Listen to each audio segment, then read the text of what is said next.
Okay, I've just been working with Heidi Gessner, who you can see next to me, who I was just chatting with about her book, Pockets of Grace, Lessons from Darkness, Lessons from Light.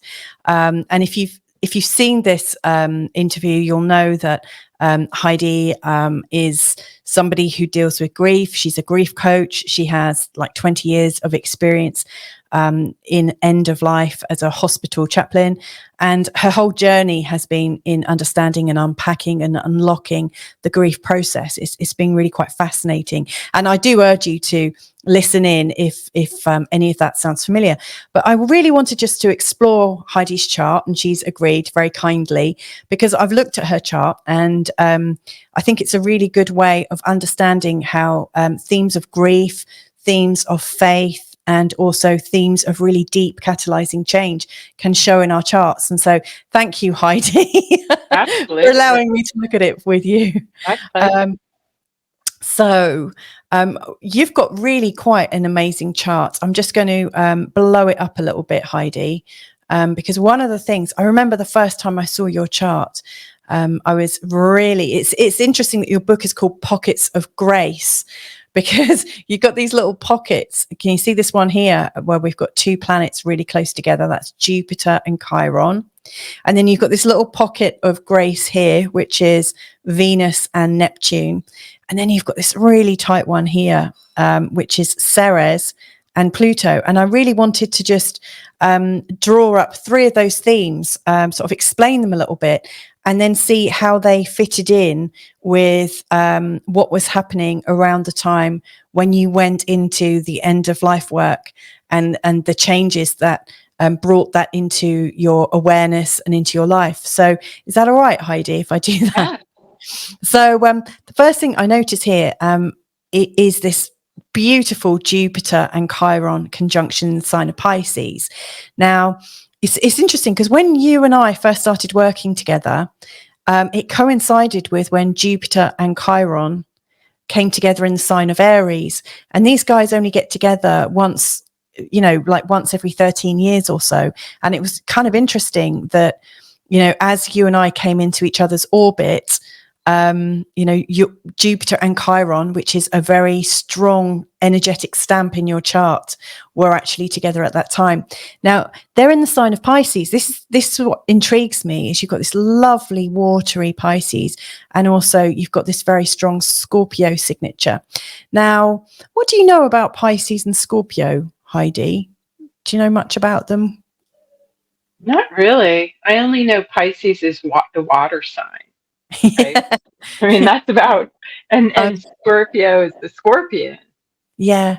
Well, the funny thing is, both of these two are two of the most psychic signs, and I think two of the most really, I'd say, I don't want to say exalted, because I don't want anyone else to feel bad if they don't have these signs really highlighted. But the sign of Pisces is really associated with consciousness and awareness and oneness. The whole idea of transcendence and kind of working outside of different veils. And in our interview, like when we were chatting just previously, when I was chatting about your work, you were talking a lot about consciousness and the veils of reality and how people experience things.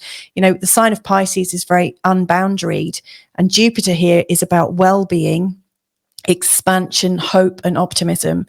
And then Chiron here is a point of suffering.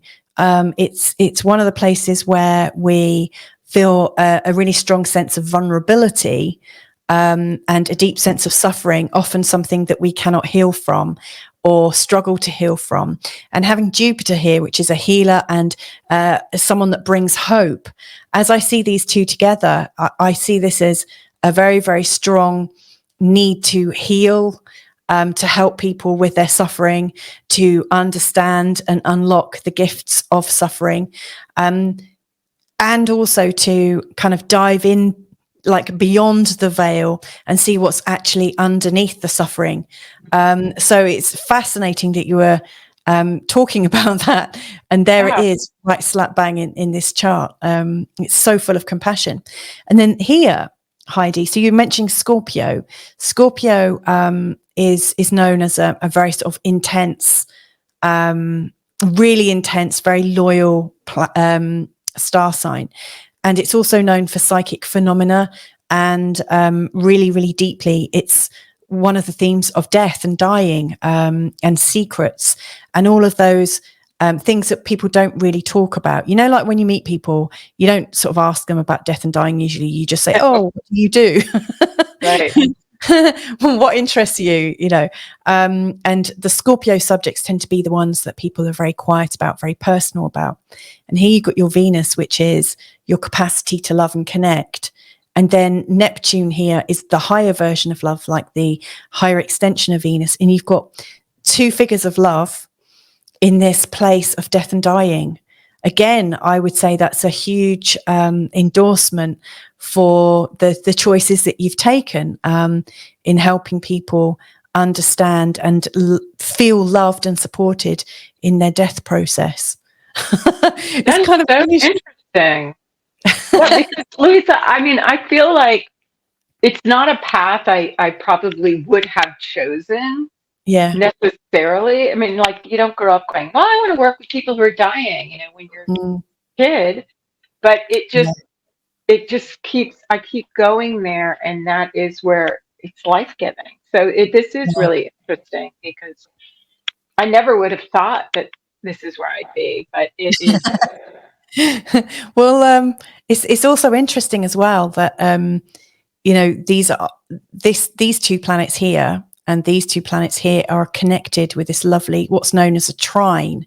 Now, you work with flows, don't you, in your work? So you've got your pockets of grace, lessons from darkness, lessons from light, and then you've got your indigo flow process. So these lines that connect everything up, we've actually got these indigo flow lines, the trine, everything that's in a blue is really showing where things really naturally flow.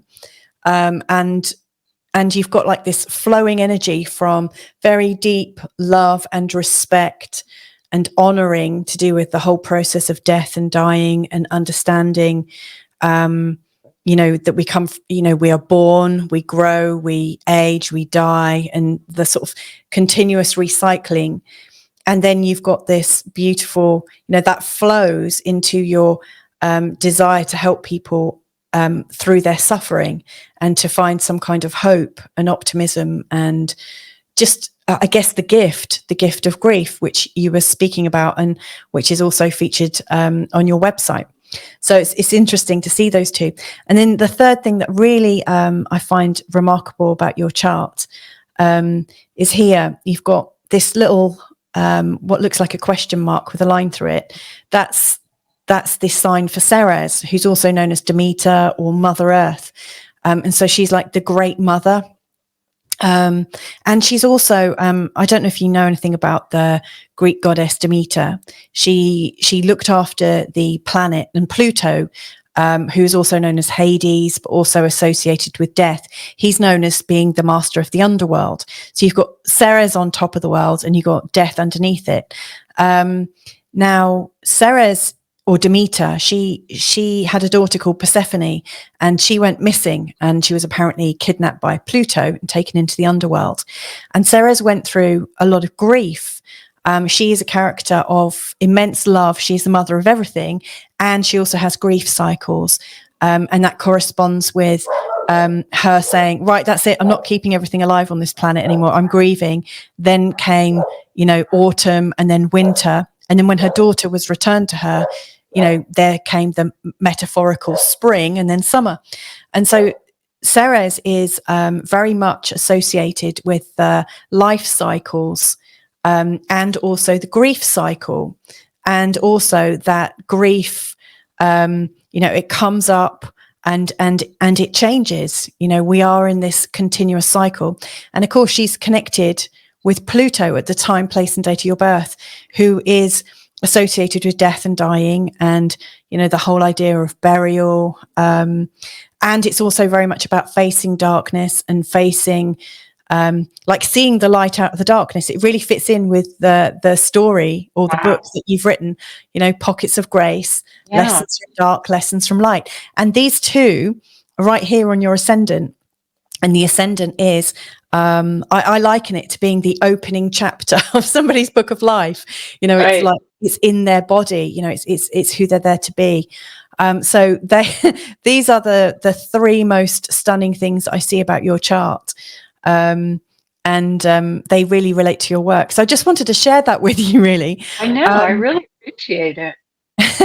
And then I've just brought up a chart of when your father passed away, because in the in the recording we just did about your story and the work that you do, you were sharing with us that you were going through a divorce, and you're also going through the process of your father passing away, and it was that really brought up this sense of increased compassion. And you know, it brought you on your journey, didn't it, to kind of, I guess, find meaning with these endings. So astrologically, I've just brought up the chart of what was going on at the time of your father's passing, and you'll see all these planets around the outside. Mm-hmm. Now, what's relevant? Like these planets are always moving. You know, this is your birth chart is a snapshot of where everything was when you were born. And then around the outside shows where everything was at the time of your father's passing. Now, what I think is kind of amazing about this is Saturn, who is also known as the Grim Reaper or Old Father Time. He often shows us when things are changing and when we're going through a phase of things shrinking back, sort of not having access to things. It's very much about the end of one life and the beginning of another. And it's a time when we're often burdened with quite heavy thoughts. And so Saturn is often in quite a strong position in our charts when we're going through a grieving process. And so Saturn, during the time that you mentioned about, you know, going through your divorce and also coming to terms with your father passing away, Saturn would have just been passing this point. And on the moment of his death, Saturn was coming back to this point as well. And so it would have absolutely activated within you that need for hopefulness out of this very painful and vulnerable moment in your life. So you know, that really, I'm not surprised to see something active here. And then the other thing that I think is interesting is Chiron, which is about suffering and understanding what's going on with our suffering. It's here in the 12th house, which is about death and dying and our unconscious minds and the Akashic records or consciousness, human consciousness, and also the journey into faith. And it's coming into the area of your Pluto and Ceres, you know, your role as somebody who can see the dark and the light and understand the cycles of grief and work with them. And also you've got Venus here, which is one of these places of love, and she's right on your ascendant. So there's a few big things going on in your chart. That's amazing. Yeah. I mean, it really does align with what happened to me. And I remember thinking, does everybody go through this when, you know, you're going through and then I would see people that didn't, and I would be like, I don't understand, you know? And so that makes sense. Yeah. Well, I really appreciate you allowing me to look at your chart and correlate it to some of your journey and to one of those vulnerable moments. I mean, one thing I would say in response to you asking, you know, does everyone go through this? We all experience death differently, don't we? Because of the fact we're all individuals. And seeing in your chart this kind of greater understanding of compassion and healing, like these really big themes of healing and the finding the gift in these life changes, I'm not surprised that at that time when you're going through such a vulnerable moment, that it brought out kind of the best in you. It brought you onto your new path. Yeah. Well, sure did. Well, thank you for sharing that with me. Oh, thank you for Love being that. up for that. I think I think it's fascinating, isn't it? That, It we really have is. tools. You've got these amazing grief tools and change tools to help and coach people through their life changes. And then, through the language of astrology, I use those to see Yeah, where someone might be. absolutely. And so, yeah, thank you once again. Thank you to anyone that's watching as well. And if you need help with grief at all, I absolutely still can't get my hands right. Yes. Yeah, And I'll absolutely. point, wait, yeah, I absolutely recommend that you check out this wonderful woman, and the her web address is below in the notes, but it's HeidiGessner.com. Yeah, and if I can be of help, then just check me out as well. absolutely. Well, Louisa, I'm already working with you, and I highly recommend it. As you can see with my chart, it's just Yeah, really, it's very affirming. So thank excellent. you. Well, thank you once again. Lots of love. Thank you.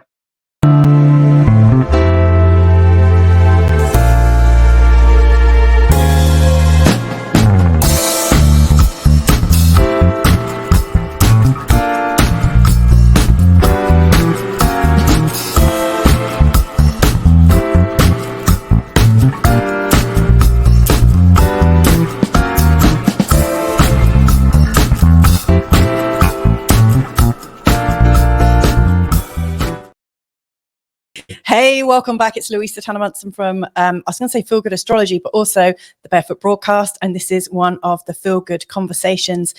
And it's one of my favorite video activities because I get to chat with really, really cool people who are doing great stuff in the world and who really make a difference.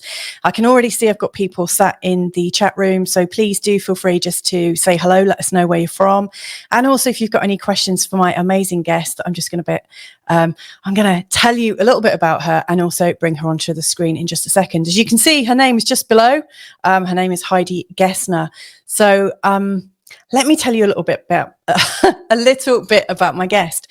So Heidi, I met her earlier this year, maybe at the end of last year.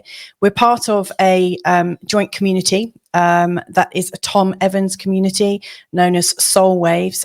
He's an author and he's somebody that we've done quite a few interviews and chats and things about consciousness. And my guest today, Heidi, she's got a really interesting perspective. She's an ordained United Church of Christ minister. She was a former end-of-life chaplain, really for 20 years supporting people on their journeys of grief. And so she's got quite an interesting perspective, spending time around people who are coming to the end of their life and noticing what they need, noticing changes in consciousness. So it's really a big role, obviously. And obviously she gets to also spend times with the loved ones and to see what goes on. Now, Heidi has just recently brought out a book, which we'll be talking about throughout this show.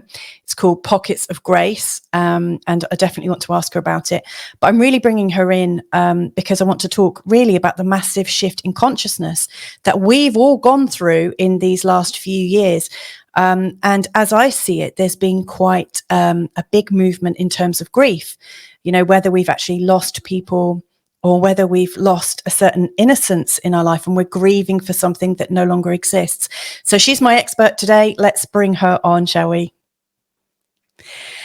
Oh, Heidi, it's so nice to have you on screen with me. How are you today? I'm good. It's so good to be with you, Louisa. Thanks for having me. You're very welcome. It's taken a while to organise. I've been very, very slow. And you released your book earlier this year, didn't you? When did you release it?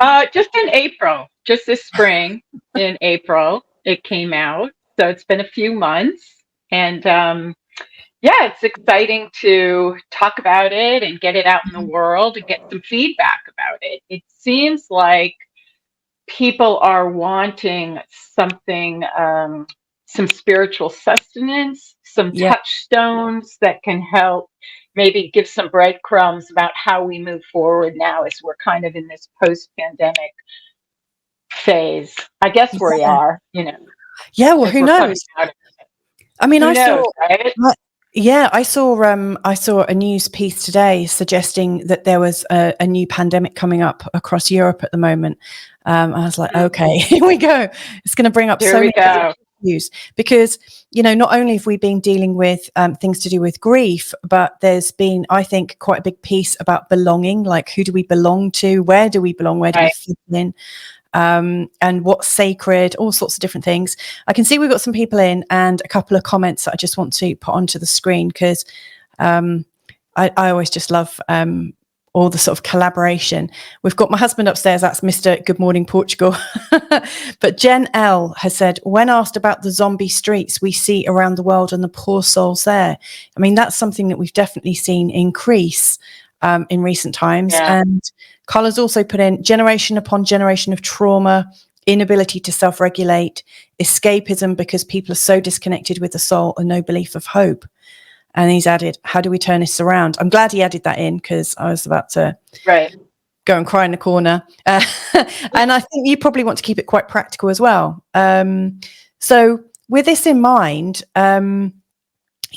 what can we do to start to realize where we might have grief or where we might be grieving? What do you think might be some of the first steps that could help us? Yeah, well, I think that thank you for adding those, Carl, those comments. I think the first place to start is awareness, right? Mm-hmm. So you brought up that we're grieving, and sometimes we don't even know we're grieving because what our society, what our culture says is worthy of grief is death of a loved one, which many people have experienced. But Yeah. we've all been actually globally, collectively grieving, Yeah. which, in our lifetimes, I don't know if we've all done that before globally. And so just naming that that's what it is, the anxiety you may feel, the frustration, the hopelessness, grief from the lifestyle we had Yeah. before masks, before all of this, before safety was taken away. It's really been grieving our safety, just being out in the world, the air we breathe. Yeah. So I think first, just naming what you did, Louisa, is that's what's been happening collectively. And, the spiritual teacher Eckhart Tolle has a nice quote that says, awareness is the greatest agent of change. So becoming aware of that, right? For our consciousness and Yeah. just all of us kind of becoming aware. And I think that's where a lot of the people feel kind of lost and hopeless is we're not necessarily naming it. There's just so much going on. And of course, we're collectively awakening too, like you Yeah. said. We've got this kind of new awakening happening and this higher vibration that's energy that's come from the pandemic where we're getting asked different ways to be different being in the world now, right? We're being asked to tread softly and to join the rhythm of our earth, to become more aware of it and align with that and embrace our creativity. Yeah. But just to back up a little bit, the thing about grief, which, again, in our society is kind of labeled as bad, and you want to get through it and get Yeah. over it and get back to your old self, which, you never really get back to your old self because grief is a maturation process. It's a growth process. Yeah. And so the thing about grief is it has that capacity to wake us up. We may be on automatic pilot day to day, and then something happens, usually outside of ourselves, something happens to wake us up. In Yeah. this case, it was globally the pandemic, all of us. But it also could be, many people have lost loved ones, been sick themselves, taken care of family members, as Yeah. caregivers. So all of that grief has the capacity to wake us up.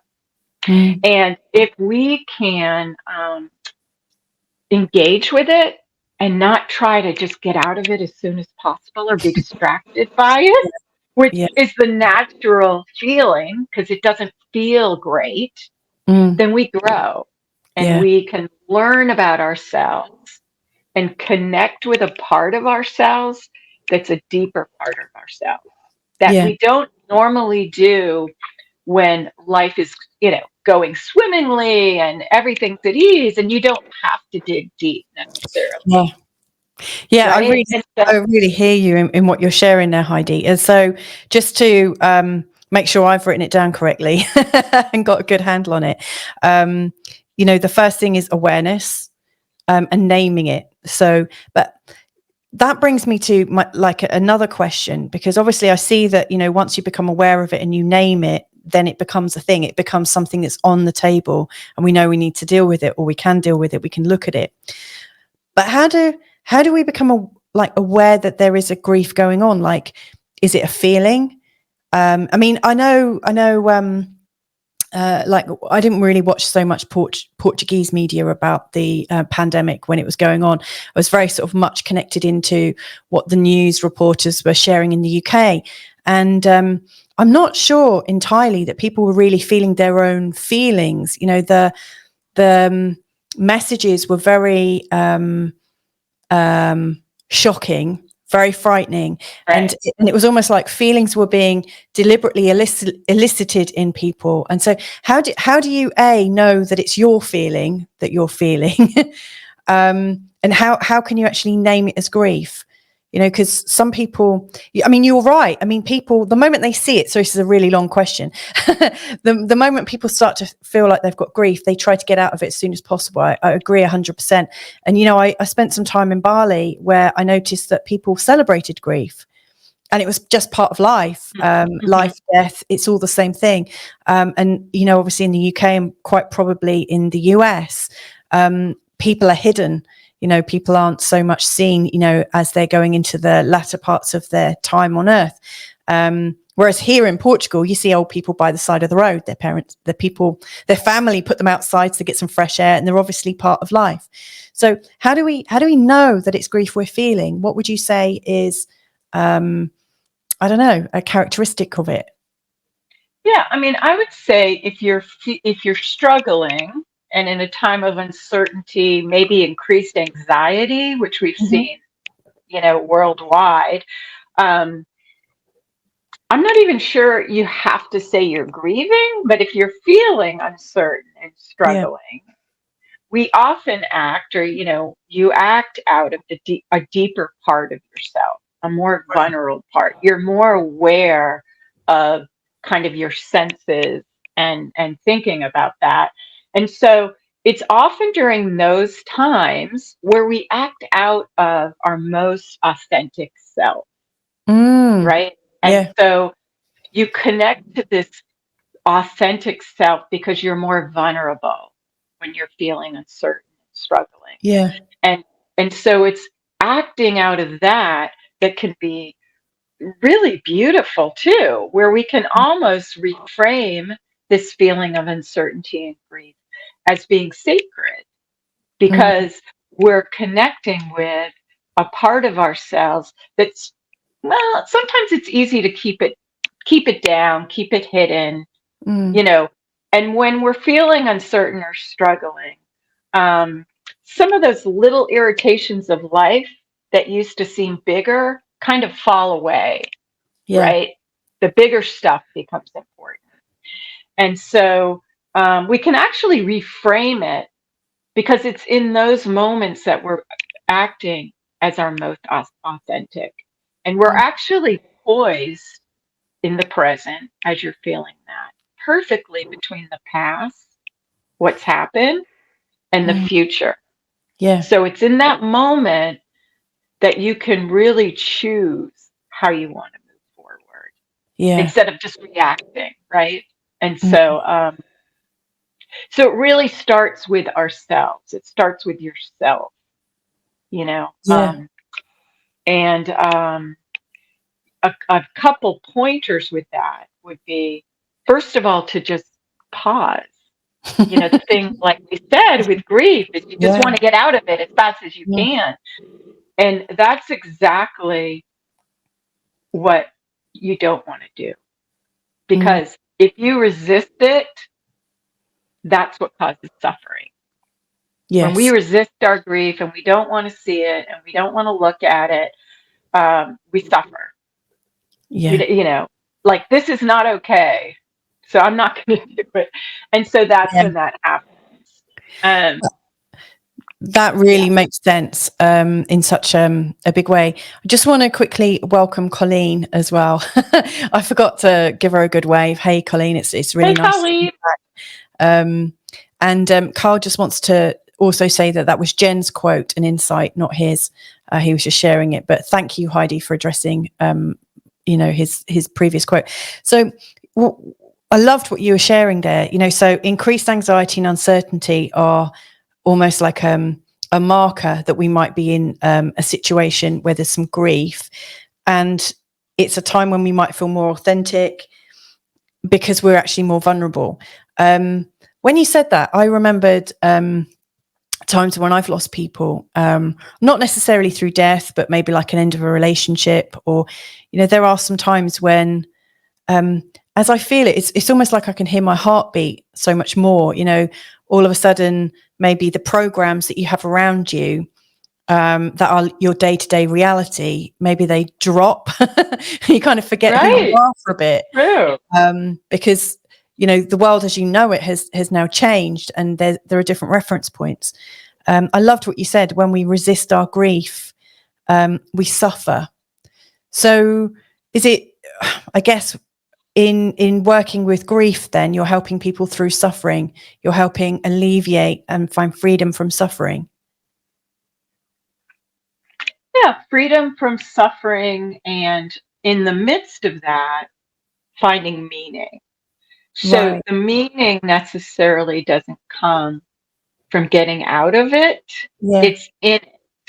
So, the Saint John of the Cross came up with coined the phrase many, many years ago, the dark night of the soul. And it's actually in that dark night when we allow ourselves to drop into the grief and not listen to what society says about, it's time to move on, you should be better now. That the universe, God, whatever your word is for it, kind of does its magic. Like, once you can be in it and you connect with that genuine part of yourself, with what's happened to you, whether you've lost a loved one or a breakup, or you've lost your job or whatever, it's engaging with that and being with it and slowing down to let it kind of integrate with who you are. And one of the gifts of that is wisdom. A hard-won gift of grief is becoming wiser and increased compassion. Like, very often with grief, when I've worked with people who are grieving, you have an increased compassion, especially for people going through something similar that you experience. You know how that is. Yeah, definitely. Right? Absolutely. You connect with people in this really beautiful way, because you want to help them.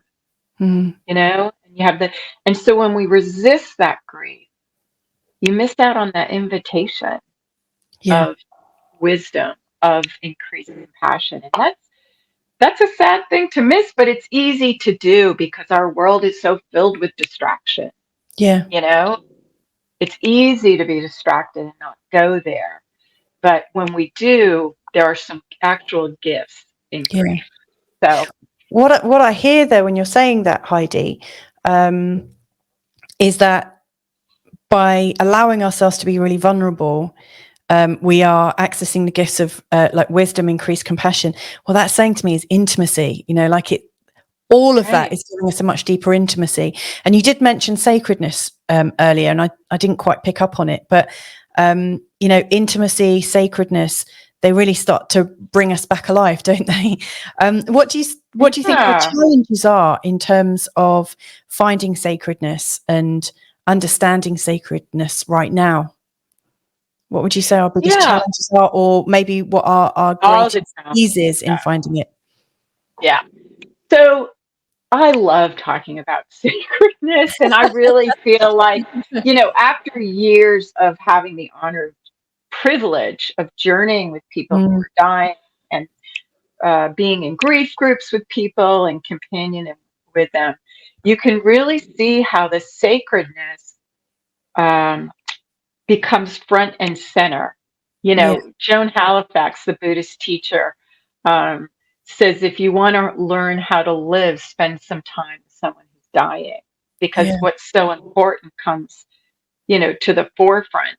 And I would say about sacredness, and this is what I write about in my book, is that even in times of uncertainty, when we feel like the whole world's against us, there are unseen forces, loving, kind forces supporting us and wanting to engage with us.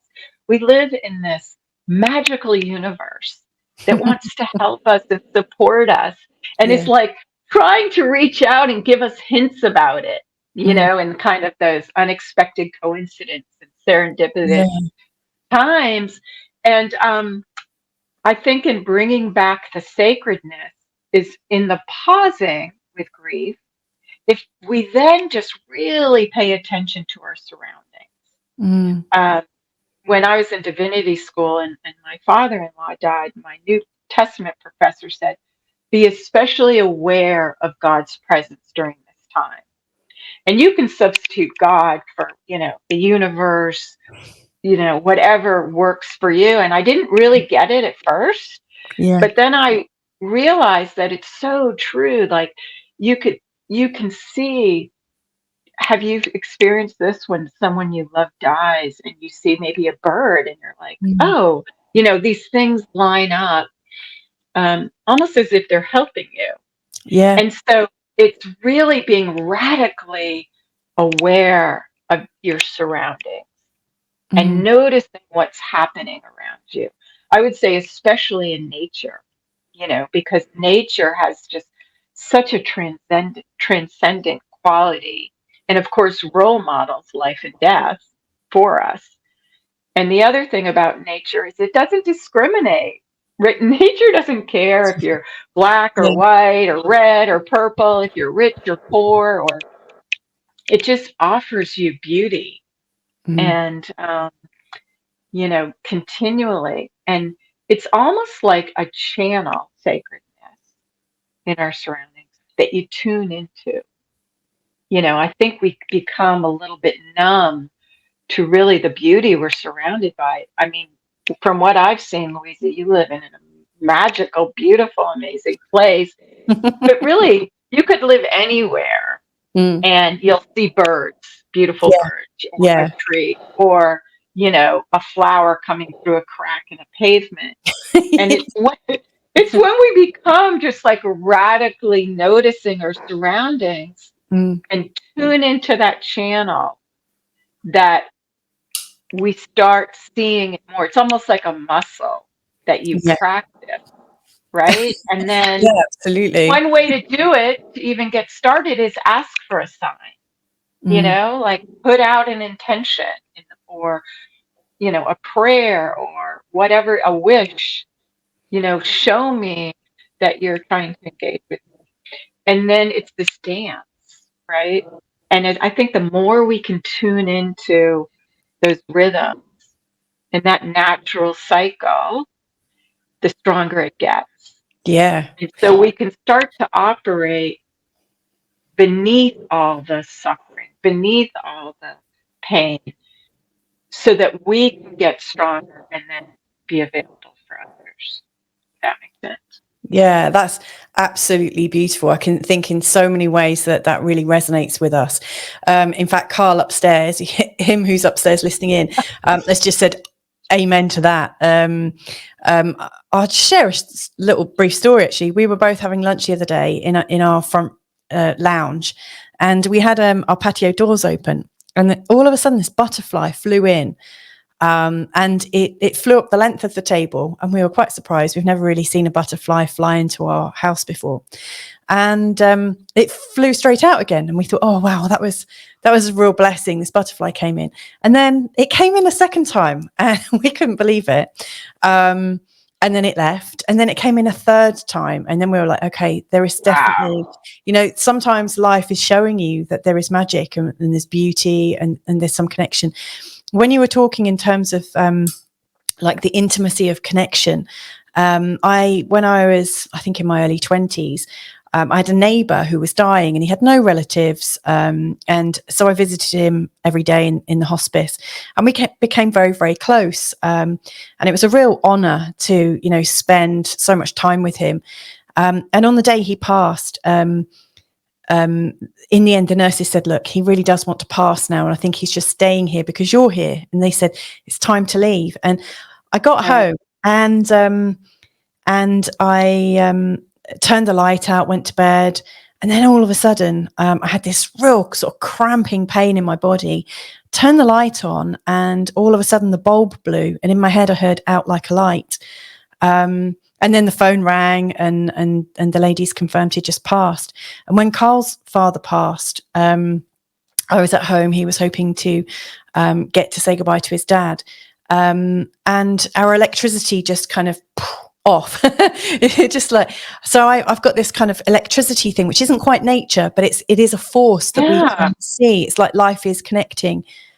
So I love how you're describing this dance of consciousness that we can connect in with, where we sort of go underneath, below. Yeah.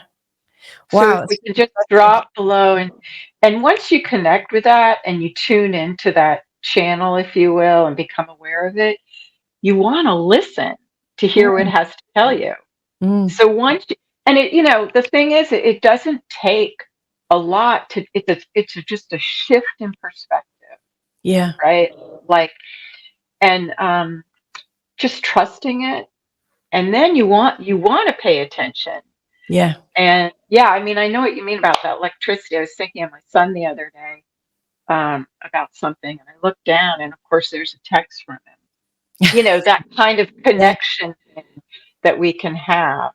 And again, I think the more we can tune in and operate out of that, the stronger that gets. Yeah. And so good things will happen, bad things will happen, and we don't have to be happy about the bad things, but we can choose how we respond to them. Right. Yeah. And I mean, it's similar, and I talk about this in Pockets of Grace, is having a gratitude, a gratefulness practice. It gets stronger the more grateful we can be for what we do have and not what we're lacking. Yeah. And and it's not really happiness that makes us grateful, but it's gratefulness that makes us happy. I love that. So that's another way, right? With the sacredness. And anybody can do, again, it's free. You can do it. You can start just looking for, well, they have a practice in Buddhism for young children where they use their fingers, and they think of 10 things a day at the end of the day that they're great. And, they use their fingers. And it could be anything, it could be like a really great cookie, or, whatever it is. It can be breathing. Yeah. It can also be a memory.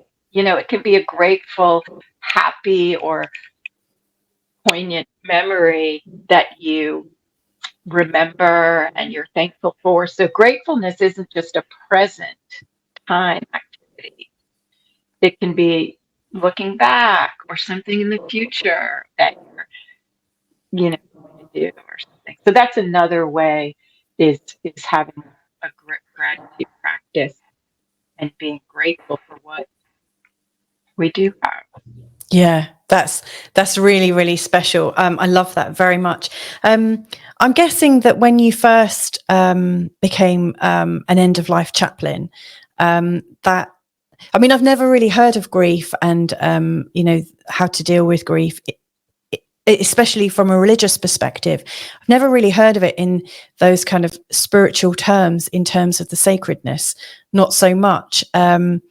And, you know, I wonder how this arose within you. Like, did it come from the faith, or did it come from the 20 years of experience and the observation and the feeling of it? But I'm wondering how, you know, your thoughts on the connection, the intimacy, the gratitude. Yeah. I wonder how that shaped your professional and also your everyday life. I mean, that must shape your life completely. Yeah. Well, actually, I write about this in Pockets of Grace because before my father had terminal lung cancer before I was a chaplain. And that's what started kind of my spiritual awakening and journey. I didn't even know what a chaplain was when he Yeah. was in the hospital. But I had this moment when I was driving to see him during his illness one night, just a profound epiphany. And the voice I heard was, you are not alone. And I was going through a divorce at the time, and my father was dying. And Yeah. I was just completely distraught. And how did my life end up like this? I was 30, and I had just this incredible, profound epiphany and hearing that. And then I looked up because I was driving, and in my rear view mirror, I saw the moon, and it was the biggest, brightest, yellowest full moon I had ever seen in my life, which I hadn't really noticed before then. And I just had this incredible moment of connectedness and belonging, and that I was a part, you know, that you are not alone, that somehow I'm a part of all of this. Yeah. And following that were just these magical coincidences and synchronicities, and, you know, someone handing me a book that was perfect, or thinking of my best friend and him calling. And then it just unfolded from there, and Yeah. in nature again. So that's really, I mean, mine didn't really start from faith. I mean, I didn't go to church. It came out of my direct experience Right. of kind of the divine, this universe we live in. And I decided to just follow it. Yeah. You know, I was like, You know, I think I'm going to keep following this. And yeah. here I am in divorce and death, and I was feeling more connected with my world and life than I ever had in my life. And I'm like, this is crazy. But it was so beautiful too. And again, with the connection, as my dad got sicker and sicker, and, you know, his ego was stripped away. He was a very type A businessman. As that all got, you know, we just got closer in a way we had never been Yeah. before his illness. And that's really what led me to work with dying and grief people. One, to share with people who are grieving, look, there's this other thing that goes on too. But two, if this is where the divine hangs out, I want some of that. So, you know, I wanted to hang around there. And Yeah. that's how that started. I loved how you said you went to divinity school. I mean, you know, I hated school, but I tell you what, if I had gone to divinity school, I'd have showed up every day with an open heart and, you know, with the feeling of joy, because that just sounds so great. I got a couple of questions for you, and then I'd like to ask you a bit about your book, and I know that your book is just like the prequel for something even bigger. So I also want to ask you about that, but I'd like to ask for a bit of practical help, actually. You know, I'm aware of people who are at the end of their life, you know, coming to the end of their life, and they're needing a lot more support, but are refusing the support.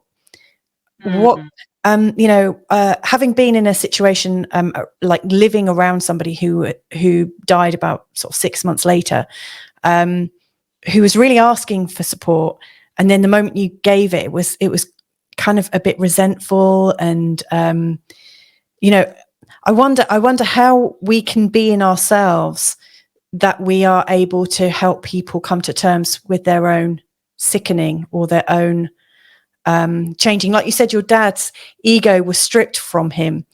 And I've been around people who I can see that like their life is falling apart and they're really struggling. And, you know, you can show as much compassion as you want, but if they're not happy about it, they might not want your take on it. Like, how can you support people that are struggling with coming to terms with their own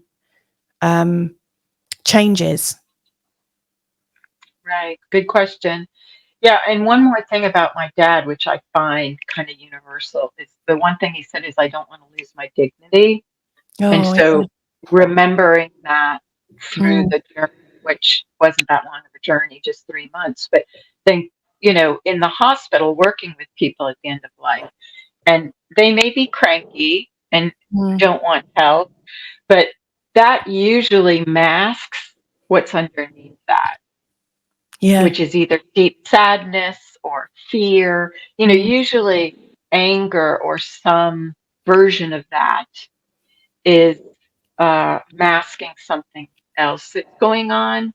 And so even being aware of that, if you're actually going in to be with this person, is not listening so much to their words, but what's the emotion probably underneath.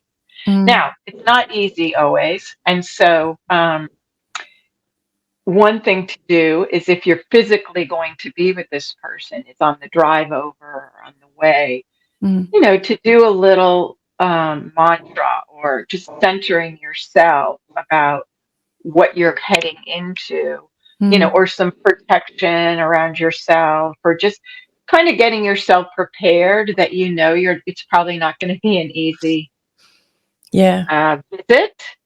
And then doing the best you can, but also having boundaries. I mean, it doesn't mean you have to be there all day. You know, you can check in with someone briefly and keep your boundaries and leave. But the other thing is, even if you're not physically with a person, is just sending them energetically some love for their helpers to come help them. Right? So you can just ask for that help and guidance of their tribe, their team, their, you know, spiritual team to be helpful. Because sometimes you're, like you said, people just are resistant and don't want that help, and who are we to?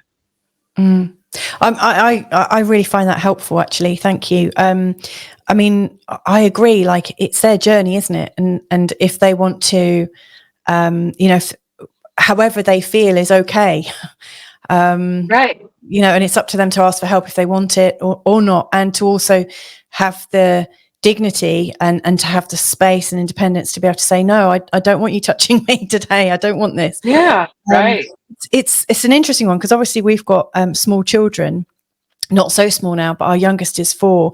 And I'm always very mindful of trying to give them their choice and their autonomy right from the earliest of age that I can. And there is this kind of like moment when, you know, it's not really appropriate to listen to them all the time, because they actually do need to be kept out of danger. Right. And then you've got the same at the other end. Only, you know, people have had a whole lifetime of consciousness. It's really sensitive on the way in and on the way out. Isn't that interesting? Like, their whole life, there's a reason maybe why they're crusty or don't want that we don't even know that being brought up to them. But it is interesting how almost we become the parent again. You know, with, like, if you say a parent, my mom had advanced Parkinson's, and becoming that parent. So like you're saying with your young kids, it's almost that parallel world, right? Yeah. I also, I mean, one thing I've noticed at both ends, and obviously I haven't spent much time around people that are passing away, but I've spent quite a bit of time around young people that are arriving.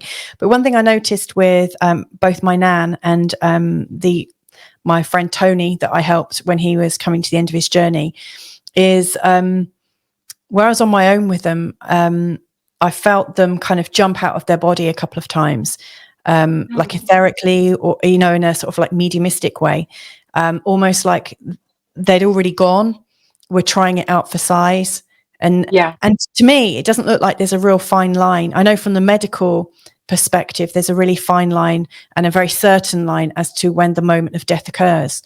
But really, I could see the journey of death is so much more than that like that moment when it actually happens.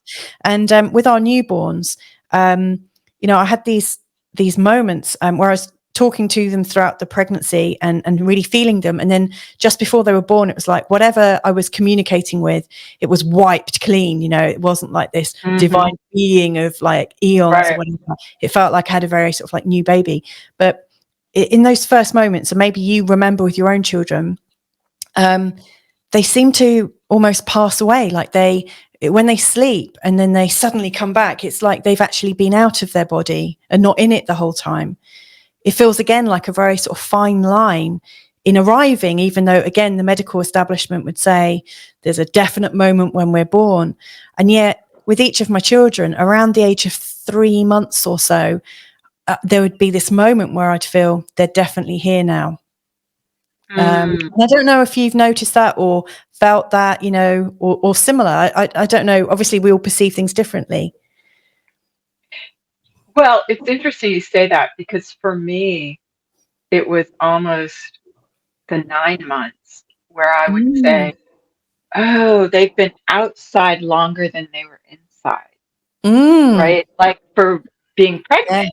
Yeah. And I have 2 children, and both of them it's not like I thought about it before, but just at 9 months, there was almost this little grief, I don't know, of, you know, they were safe inside and being pregnant, and it's like, okay, now they've been out in the world longer. And it was almost like they're really out here now. You know, they're really alive, you know. So I don't know if that's kind of similar, but it's the same idea of. That definitely feels very, very real. And it's funny you mentioned that, because I remember just, you know, before giving birth thinking, oh, I just want you to come out so I can see you're safe. And of course, the moment they're out, you just want them back inside. Like, okay, now you can go back. And it's funny, Louisa, I had that same feeling with my mom, not the womb thing, but like, I feel like she was testing out the other side of the veil before she was like pronounced that she had died.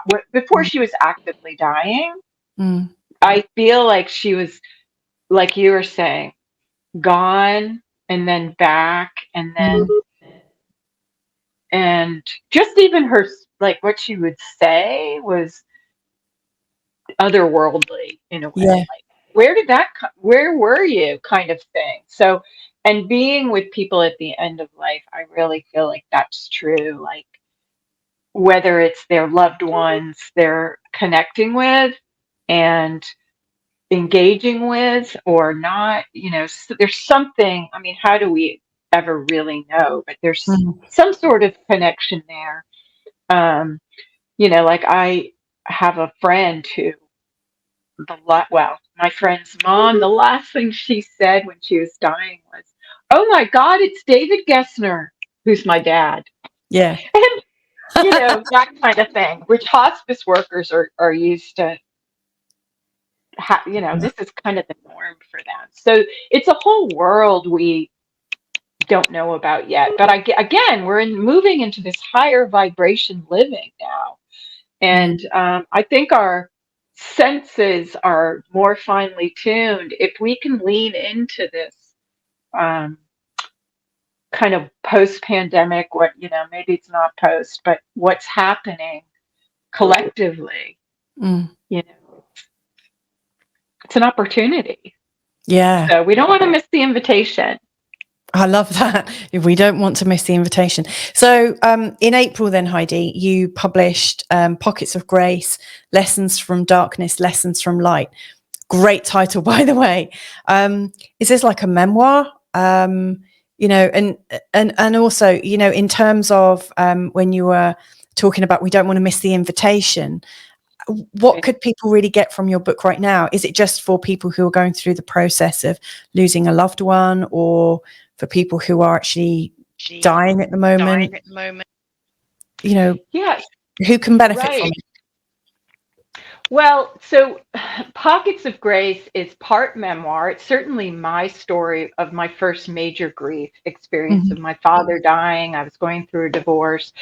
But it's also, I companion with hundreds of people over the 20 years or so of, my becoming this kind of end of life professional and journeying with people, and the lessons that I learned from them, and the lessons that I learned from people who are grieving in grief groups, and sharing that with people. And I think right now it's important because we are collectively grieving, but we're also collectively awakening, to this new vibration.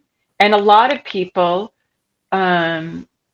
most of us, I think, we're not sure how necessarily we want to move forward, but we don't want to go back to the way it was before. So we're looking for kind of a new way to kind of move forward. We're not really sure what that's going to be, but it's after the pandemic thinking like, how does my life have meaning? Now that we've been through this, what do I want to do now? And what do I want to leave when I leave this world? And Pockets of Grace points one way forward from the lessons I learned from, there's some Celtic spirituality. There's lessons from just saints, ancient wisdom from saints, and how they were also people going through a difficult time who role model connecting with a deeper part of themselves that is open to us as well. And so there are just a lot of different lessons of one way that maybe is a little bit, I don't know if deeper is the right word, but, it gives us a rudder in our sailboat as we're moving forward. And at the end of each chapter, there are questions for people to kind of reflect on or engage in conversation, or just if you want to think more about it. Beautiful. That sounds great. And I happen to know that it's part of a much bigger process, isn't it? Because you've also got Indigo Flow. Do you want to tell us a little bit about that? Am I right that Pockets of Grace can lead on to a much bigger part of the process that you're involved in? Yeah. So I think this was just a natural progression. So I actually stepped out of the hospital as a chaplain during the pandemic because my mom had advanced Parkinson's and I needed to care for her. And that's when I wrote the book too, is it gave me a little bit of space to do that. But from that, I realized, well, I don't think my career's over with grief as we're in the midst of this pandemic. And so it's almost like Pockets of Grace, like here I stepped out in the midst of this pandemic. And so Pockets of Grace is actually a prequel, if you will, which I didn't know at the time of now it's become a business and a way to work with people. And my business is Indigo Flow, Path to a New Beginning. And it takes the lessons from Pockets of Grace and it puts them into programs to work with people. And one of the things about Indigo Flow is that it asks us to go within, kind of what we've been talking about, and engage with that grief in different ways. And there are 4 flows in Indigo Flow. So first of all, it's nature, getting in tune with the rhythms of nature and different ways of doing that. And then there's creativity, like maybe reconnecting with your creativity in ways, or your imagination. And then the sacred that we've been talking about, and maybe rituals to help with that. And then the 4th flow is your soul flow.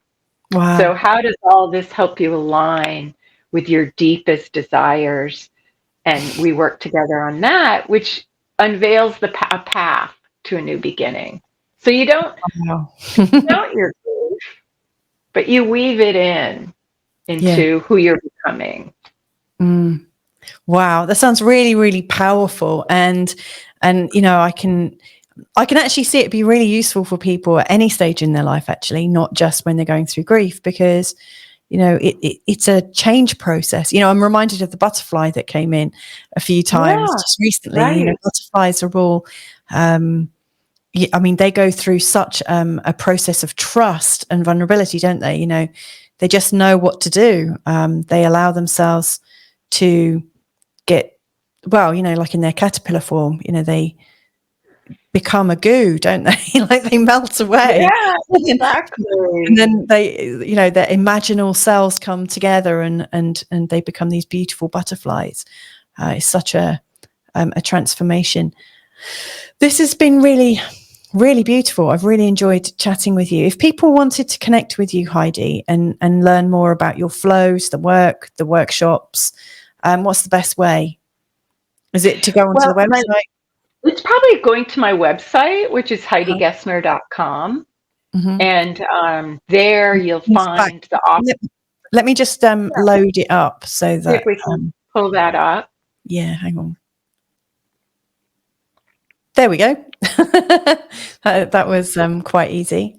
Yeah, so, and if you scroll down a little bit, you can see the different offerings. And actually, August 10th, I'm going to start Indigo Flow Circle, which they're the different flows that you can like check out the different flows in there. I'm going to start at something called Indigo Flow Circle, where we'll meet 8 times over 4 months online and learn about these different aspects, you know, transcendent. Oh, butterfly. There's your butterfly. There's the 4th one. And, you know, you'll have worksheets and there'll be a community on Facebook. So that's going to start up August 10th. You can do that on the website. You can also find Pockets of Grace on there and just connect. You know, I'm doing some coaching, some private coaching, and I've got a retreat planned for later in the year. So really, again, the book came out and now this is kind of my focus as well as the book. And I'm hoping to share it with as many people who are interested. And as you said, Louisa, this isn't just about grief, but any kind of change or, you know, metamorphosis. In fact, here I can see that if people are interested, you've got a free ebook about the life transforming gifts of grief. Yes, so the 3 kind of secret gifts of grief, which I won't give away right now because they're in the ebook. But yeah, that is a ebook totally free that can give you some tips as you go through your grief journey.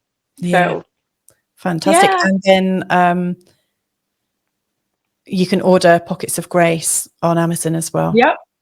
Lessons from darkness. Lessons from light. And I'd love to hear from people who have, you know, if you've read the book, my email, HeidiGessner@gmail.com, is in the back. And I'd love to hear what resonates with people and kind of what comes up from them. That's been a fun thing that's been happening with the book. So that's great. Well, I've seen some of the people's comments and they're beautiful. You know, the things that people have said to you and shared with you about how your work has been part of their journey. It's really quite remarkable. Real gift. Well, thank you. And I mean, my hope is to provide space for people to be able to do that and share their vulnerability and just kind of feel supported in that. Oh. So that's wonderful. Well, I think that's us pretty much wrapped up. But before we go, we've got there's Carl upstairs. He said, "Thank you, Heidi. I really appreciate your calm clarity." And I would agree. You're welcome, Carl. And I would say it's also very warm as well. And there's this kind of sense of belonging that I really pick up from you, which is really, really nice. It's a real gift. So thank you very, very much for joining me today. I will also say, for those of you that are interested in astrology, Heidi and I are going to be doing a little bit of recording behind the scenes because I want to kind of correlate some of Heidi's journey with her birth chart. because I am privy to her birth chart. I've seen it, and there's some really beautiful aspects which do correlate with faith, with deep compassion, and also with the grieving process and metamorphosis and things like that. So if you are interested in that, then please do go to Feel Good Astrology on YouTube, and there will be an episode arriving very, very soon. But anyway, wherever you are, thank you so much for joining us today. Heidi, have you got a last word or anything? Well, I was just going to put a plug in for your, working with you with your astrology, because, it's really been affirming for me, because you've helped me as I create the business Indigo Flow from the book. And it's been a very affirming experience, working with you on that. So that's been great. And I just wish everybody well, and to look, pay attention to your surroundings, and ask for signs, and to start that conversation. Beautiful. Which our universe wants us to do. So I would agree. You're not alone. Wow. Well, they are fantastic show-stopping words there. Thank you so much for joining us. Lots of love to you on your journeys. Bye. And hopefully we'll all connect in real soon. Bye for now.